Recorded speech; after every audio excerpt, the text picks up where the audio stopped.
Baik, assalamualaikum warahmatullahi wabarakatuh. Perkenalkan, nama saya Riyadi dari kelas 12D Sosiologi 2. Di sini saya akan menjelaskan apa itu Orde Baru.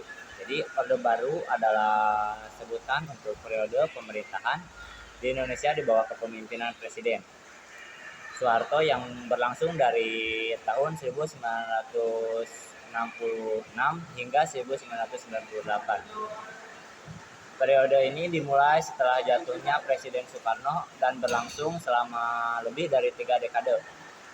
Nah, ada beberapa ciri utama dari Orde Baru. Ciri-cirinya yaitu ada 6. Yang pertama, stabilitas politik dan keamanan.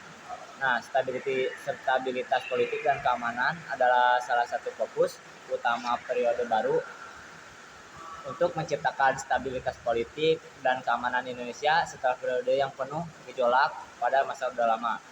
Nah, poin kedua, pembangunan ekonomi. Pembangunan ekonomi di Orde Baru sangat menekankan pada pembangunan ekonomi dengan melibatkan investasi asing dan swasta untuk mendorong pertumbuhan ekonomi yang pesat.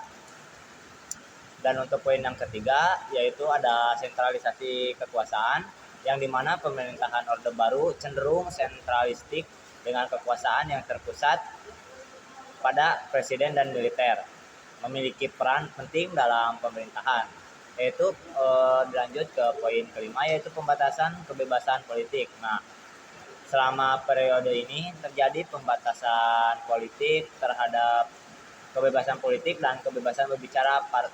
Partai politik dibatasi dan kritik terhadap pemerintah seringkali dihadapi dengan tindakan keras. Lanjut ke poin 5, yaitu pelanggaran HAM. Nah, pelanggaran HAM ada berbagai kasus pelanggaran hak asasi manusia selama Orde Baru, termasuk penangkapan dan penahanan tanpa pengadilan serta kekerasan terhadap mereka yang dianggap sebagai ancaman terhadap pemerintahan. Yang keenam yaitu reformasi pada akhir periode.